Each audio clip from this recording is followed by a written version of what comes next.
Om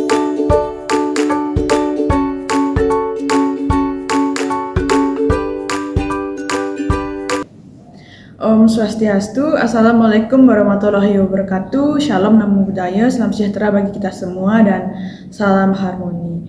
Baik, perkenalkan saya Nimadina Seperti Utami dengan NIM 2311011019 absen 5. Di sini saya akan menjelaskan tentang rencana pelaksanaan layanan. Jadi identitas yang pertama itu ada satuan pendidikan yaitu SMA Negeri 2 Mendoyo.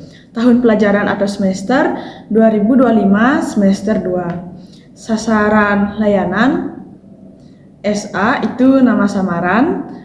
Pelaksana saya sendiri Nimadina Seperti Utami. Topik permasalahannya yaitu introvert dan suka menyendiri.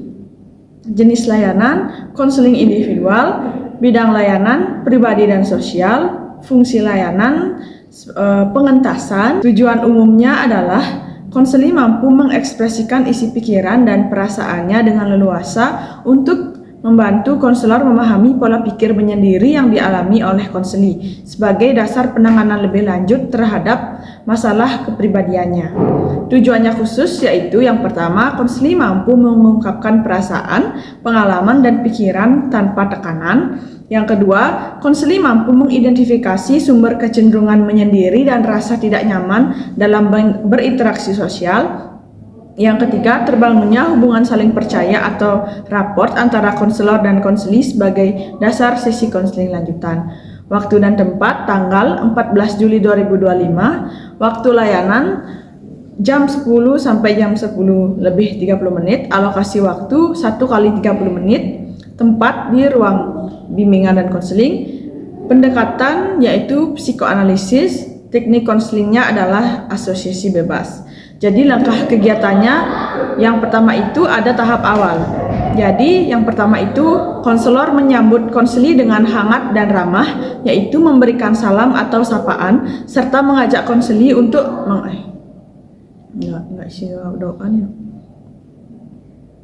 Langkah kegiatan yang pertama itu ada tahap awal, yaitu konselor menyambut konseli dengan hangat dan ramah, yaitu memberikan salam atau sapaan. Yang kedua, konselor memberikan ucapan terima kasih kepada konseli karena sudah berani datang untuk melakukan sesi konseling. Yang ketiga, konselor memberikan pemahaman kepada konseli apa itu konseling, asas-asasnya yaitu ada asas kerahasiaan dan asas keterbukaan. Yang keempat, konselor menyepakati waktu dengan konseli. Yang kelima, menanyakan kesiapan konseli untuk melakukan sesi konseling.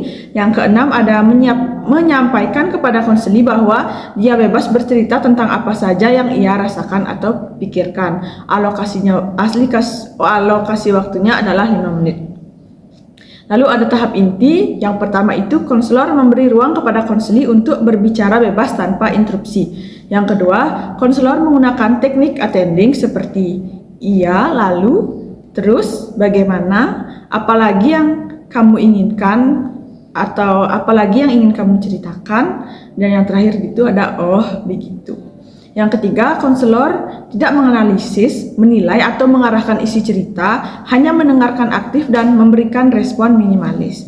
Yang keempat, konselor mencatat tema-tema yang muncul dari cerita konseli, misalnya perasaan kesepian, cemas saat di keramaian, lebih nyaman sendiri, dan takut dihakimi. Alokasi waktunya adalah 25 menit. Yang terakhir ini ada tahap akhir. Yang pertama itu menyimpulkan bahwa sesi hari ini adalah awal untuk mengenal diri lebih dalam. Yang kedua, menyampaikan bahwa konseli telah melakukan langkah awal yang baik. Yang ketiga, menawarkan sesi lanjutan bila konseli bersedia. Dan yang keempat, mengucapkan terima kasih dan mengakhiri dengan positif. Alokasi waktunya yaitu 5 menit. Yang terakhir itu ada evaluasi dan tindak lanjut. Evaluasinya adalah berdasarkan kemampuan konseli mengekspresikan isi pikiran dan perasaan. Tindak lanjut yang dilakukan adalah jika ditemukan akar masalah yang lebih dalam, misalnya trauma sosial atau kecemasan sosial, maka akan direncanakan sesi konseling lanjutan dengan teknik yang lebih spesifik, misalnya desensitisasi sistematis, role playing, atau reframing. Baik, sekian RPL yang dapat saya sampaikan. Saya tutup dengan Parama Santi. Om Santi Santi Santi Wassalamualaikum warahmatullahi wabarakatuh. Shalom, namo buddhaya, salam sejahtera bagi kita semua dan salam harmoni.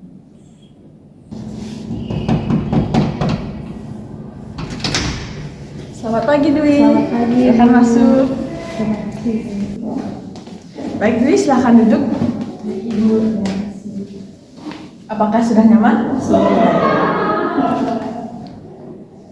Halo Dwi, bagaimana kabarmu hari ini? Baik Ibu, tapi agak sedikit lelah. Apakah Dwi sudah makan? Sudah Ibu. Sebelum datang ke sini, apakah ada kegiatan lain atau ada kelas lain tadi? Ada Ibu, tadi ada pelajaran IPS.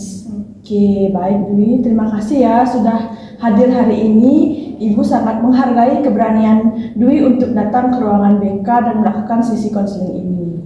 Baik Ibu. Jadi, apakah Dwi belum tahu ya apa artinya konseling itu? Belum Ibu. Baik, karena ini pertama kali Dwi mengikuti konseling, saya akan menjelaskan sedikit ya mengenai konseling ini. Jadi, konseling ini adalah proses pemberian bantuan oleh konselor kepada konseli. Di sini saya sebagai konselornya dan Dwi sebagai konselingnya. Apakah Dwi sudah paham? Sudah paham Ibu. Baik, jadi saya akan mendampingi Dwi dalam sisi konseling ini. Di sini Dwi bisa merasa aman untuk bercerita, tidak ada penilaian dan semuanya bersifat rahasia. Karena di dalam sisi konseling ini ada yang namanya asas kerahasiaan dan asas keterbukaan. Jadi apapun yang Dwi ceritakan akan dijaga kerahasiaannya. Dan Dwi juga perlu tahu untuk selalu jujur dan terbuka agar proses konseling ini berjalan dengan lancar. Apakah bisa dipahami Dwi? Bisa Ibu. Baik, sebelum kita lanjut lebih jauh, saya ingin menyepakati waktu. Jadi bagaimana kalau sesi ini berlangsung selama 30 menit dan jika Dwi masih merasa ingin melanjutkan, kita jadwalkan ke sesi berikutnya. Setuju Ibu. Oke, sekarang Ibu ingin tanya dulu, apakah Dwi sudah siap untuk memulai sesi ini? Ya Ibu, siap. Baik, hari ini Dwi bisa bebas cerita apa saja, saya akan mendengarkan. Silahkan mulai dari manapun Dwi merasa nyaman. Saya nggak tahu harus memulai dari mana Ibu. Tapi akhir-akhir ini saya merasa capek. Baik, tidak apa-apa ya Dwi, kita santai saja. Dwi bisa mulai dari apa yang Dwi rasakan sekarang atau ada hal yang sering Dwi pikirkan akhir-akhir ini. Kadang saya merasa capek, bukan karena tugas saja sih Bu, tapi karena harus selalu bertemu banyak orang. Saya merasa kayak setiap hari saya harus berusaha kelihatan biasa saja, padahal sebenarnya saya nggak nyaman Ibu. Oh begitu ya, apa lagi? Saya juga suka bingung kalau ketemu banyak orang, rasanya kayak nggak tahu harus ngomong apa, jadi saya lebih suka sendiri. Di kelas juga saya biasanya duduk paling pinggir. Kalau istirahat saya juga suka lari ke perpustakaan. Oke, terus apa kebiasaan yang sering Dwi lakukan? Kalau di rumah saya suka membaca Ibu, dengerin musik, kadang nulis juga saya suka. Saya juga jarang keluar kamar. Kalau nggak ada kepentingan banget, saya nggak ngobrol sama keluarga saya. Lalu apa yang Dwi sukai? Saya suka yang tenang Bu, lagu yang pelan, buku cerita. Saya juga suka suasana yang sepi dan nggak banyak orang. Kalau terlalu ramai, saya jadi pusing dan pengen cepat-cepat pergi Bu. Terus apa yang nggak Dwi sukai? Saya nggak suka keramaian Ibu, nggak suka disuruh tampil atau bicara di depan orang banyak. Kayak saya takut semua orang liatin saya. Kenapa Dwi nggak suka itu? Karena dulu pernah waktu kelas 9 saya disuruh maju Ibu. Terus saya salah ngomong, teman-teman saya ketawain saya. Sejak saat itu saya jadi malu. Sekarang setiap kali harus ngomong di depan orang, saya langsung gugup dan berkeringat. Oh begitu, lalu biasanya apa yang Dwi pikirkan saat ada situasi seperti itu? Saya langsung mikir, pasti nanti diketawain lagi. Jangan sampai salah ngomong, semua mata lihat ke saya, dan itu bikin saya makin salah. Jadi lebih baik saya diam. Kenapa bisa seperti itu, Dwi? Saya ngerasa kayak saya tuh beda dari orang lain Ibu. Teman-teman gampang ngobrol, gampang akrab, tapi saya malah butuh waktu lama banget buat dekat sama orang. Dan kalau saya coba, kadang mereka bilang saya pendiam banget. Jadi saya makin mikir, mungkin saya aneh. Iya, lalu? Kadang saya pengen punya teman dekat juga, Ibu, tapi saya bingung harus mulai dari mana. Saya takut kalau mereka nggak nyaman sama saya atau mikir saya aneh. Jadi saya milih buat sendiri aja. Kalau sendiri, Dwi ngapain? Saya biasanya menulis saja di buku harian, Ibu, atau dengerin musik pakai headset. Itu bikin saya tenang, Ibu. Baik, Dwi, setelah mendengarkan musik dan menulis itu kan membuat Dwi tenang. Baik, itu kan Ibu sangat mengerti keadaan kamu. Apakah ada yang ingin disampaikan lagi atau masih ada yang mengganjal di benak Dwi atau di perasaan Dwi yang ingin Dwi sampaikan? Tidak, Ibu, sudah cukup. Saya merasa lebih lega dan tenang. Baik, terima kasih ya Dwi. Hari ini Dwi sudah banyak cerita. Ibu sangat menghargai kejujuran dan keberanian Dwi. Apa yang Dwi lakukan ini adalah langkah awal yang penting untuk mengenal diri sendiri. Dwi itu sudah hebat karena sudah membuka diri. Ini itu bukan hal yang mudah, tapi Dwi sudah melakukan dengan baik. Kalau Dwi berkenan, kita bisa lanjutkan sesi ini minggu depan. Di pertemuan berikutnya, kita coba pelan-pelan dan kita cari tahu pola pikir yang membuat Dwi sering merasa takut atau tidak nyaman. Bagaimana kita bisa atasi itu bersama. Ya, Ibu, saya mau, Ibu. Sebelum kita akhiri, bolehkah Ibu tahu bagaimana perasaanmu setelah menjalani sesi konseling ini? Saya merasa agak lega, Ibu.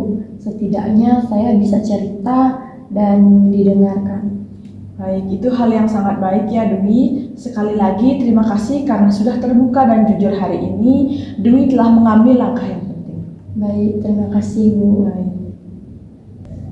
Baik, jika dari permasalahan yang dialami oleh Dwi, jika dilihat dari pola atau koneksi hambatan yang muncul dalam pikirannya adalah Dwi itu menunjukkan aturan pikiran negatif atau maladaptif seperti ketakutan sosial, asumsi negatif terhadap reaksi orang, dan keyakinan bahwa menghindar itu lebih aman.